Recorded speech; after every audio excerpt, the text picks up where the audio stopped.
السلام علیکم ورحمۃ اللہ وبرکاتہ۔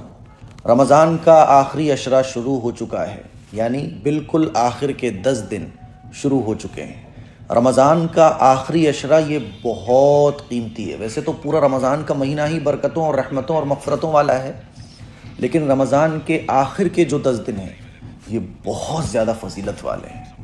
نبی کریم صلی اللہ علیہ وسلم رمضان کے آخری 10 دنوں میں اپنی عبادت کو حد سے زیادہ بڑھا دیا کرتے تھے۔ میرے عزیز بھائیوں، میری بہنوں، رمضان کے آخری عشرے کو ہمیں خوب وصولنے کی کوشش کرنا ہے۔ ہر چیز لمٹ میں کرنی ہے، بس ایک عبادت ہے جو رمضان کے آخری عشرے میں ہمیں انلمٹ کرنی ہے۔ انلمٹ شاپنگ لمٹ میں ہو جائے چلے گا، کھانا پینا افطار کے پروگرام لمٹ میں ہو جائیں چلیں گے، زندگی ہماری لمٹ میں گزر جائے چل جائے گا کام، لیکن رمضان کا آخری عشرہ اس میں عبادت انلمٹ ہونا چاہیے۔ انلمٹ رمضان کے آخری عشرے کی بہت فضیلت ہے۔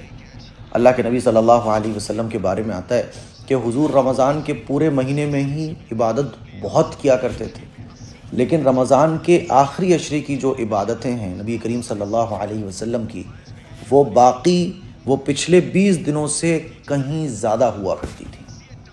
اور 5 عبادتیں ہیں جو نبی کریم صلی اللہ علیہ وسلم رمضان کے آخری عشرے میں خاص طور پر کیا کرتے تھے۔ یعنی ویسے تو حضور ان عبادات کو عام دنوں میں بھی کیا کرتے تھے، لیکن ہوتا ہے نا، ایک فکر کے ساتھ کوئی کام کیا جاتا ہے جس کی فکریں بڑھ جاتی ہیں، جس کی طرف توجہ بڑھ جاتی ہے، تو حضور کی توجہ، حضور کی فکریں رمضان کے آخری عشرے میں اللہ کو راضی کرنے کے لیے، اللہ کے حکموں پر عمل کرنے کے لیے بڑھ جاتی تھی۔ ہمیں بھی رمضان کے آخری عشرے کو مس نہیں جانے دینا ہے۔ کچھ ایسی 5 عبادتیں جو حضور اکرم صلی اللہ علیہ وسلم رمضان کے آخری عشرے میں بڑھا دیا کرتے تھے، خاص طور پر ان 5 عبادتوں کو کیا کرتے تھے، وہ 5 عبادتیں میں آپ لوگوں کو بتانے جا رہا ہوں۔ نمبر 1، قرآن مجید کی تلاوت۔ اور آپ لوگوں کو پتہ ہے کہ رمضان کے آخری عشرے میں ہی لیلۃ القدر کی رات ہوتی ہے، تو حضور اکرم صلی اللہ علیہ وسلم سے جو معمولات ثابت ہیں احادیث مبارکہ کی روشنی میں رمضان کے آخری عشرے میں، وہ میں آپ کو بتانے جا رہا ہوں تاکہ ہمیں آسانی ہو رمضان کے آخری عشرے میں عبادات کرنے کی۔ پہلی عبادت ہے قرآن مجید کی تلاوت۔ نبی کریم صلی اللہ علیہ وسلم قرآن مجید کی تلاوت رمضان کے آخری عشرے میں خوب کیا کرتے تھے۔ حضرت عائشہ صدیقہ رضی اللہ تعالی عنہ فرماتی ہیں کہ میں نے نہیں دیکھا کہ حضور اکرم صلی اللہ علیہ وسلم نے رمضان کی راتوں کے علاوہ کسی اور رات میں، ایک ہی رات میں پورا قرآن مجید مکمل کیا ہو، لیکن رمضان کے آخری عشرے کی راتوں میں حضور اکرم صلی اللہ علیہ وسلم ایک رات میں ایک قرآن مجید کی تلاوت فرمایا کرتے تھے۔ تو قرآن مجید کی تلاوت ہماری رمضان کے آخری عشرے میں خوب بڑھ جانا چاہیے۔ قرآن مجید کی تلاوت میں ہمارے خوب بڑھوتری ہو جانا چاہیے، کمی نہیں۔ بات سمجھ آ رہی ہے؟ تو پہلی جو عبادت ہے رمضان کے آخری عشرے میں جس کو ہمیں خاص طور پر توجہ کے ساتھ بڑھا دینا ہے، وہ ہے قرآن مجید کی تلاوت۔ دوسری عبادت، گھر والوں کو جگانا۔ ویسے تو حضور اکرم صلی اللہ علیہ وسلم عام دنوں میں بھی تہجد کے وقت رات کے حصے میں خود بھی عبادت فرماتے تھے اور اپنے گھر والوں کو بھی جگاتے تھے، لیکن رمضان کے آخری عشرے میں خاص طور پر نبی کریم صلی اللہ علیہ وسلم گھر والوں کو جگایا کرتے تھے۔ اٹھ جاؤ بھائی، عبادت کے لیے اٹھ جاؤ، کیونکہ رمضان کے آخری عشرے میں لیلۃ القدر بھی ہوتی ہے۔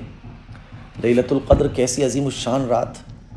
رمضان کے آخری عشرے میں تہجد کی فضیلت اور بڑھ جاتی ہے۔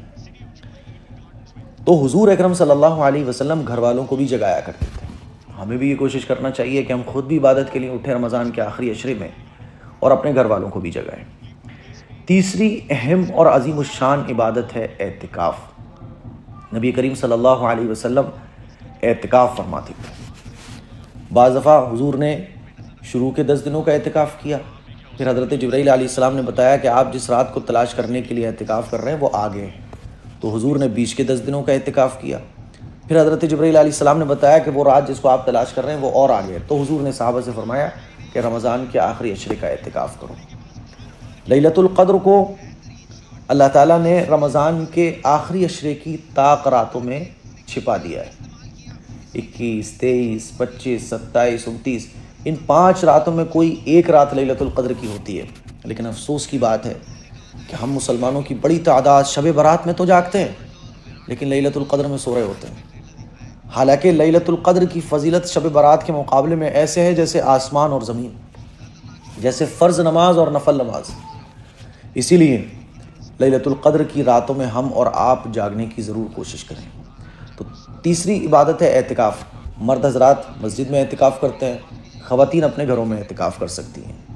مرد حضرات کا جو اعتکاف ہے وہ مسجد میں ہی ہوگا، خواتین اپنے گھروں میں بھی اعتکاف کر سکتی ہیں۔ اعتکاف کرنے کی بہت فضیلت ہے۔ تو تیسری عبادت ہے اعتکاف کی، اس کو بھی ہمیں کرنا چاہیے۔ اعتکاف کرنے والے کو لیلۃ القدر یقینی طور پر حاصل ہو جاتی ہے۔ چوتھی عبادت ہے مسنون نمازیں، جیسے کہ اوابین ہے، اشراق ہے، چاشت ہے، تہجد کی نماز ہے۔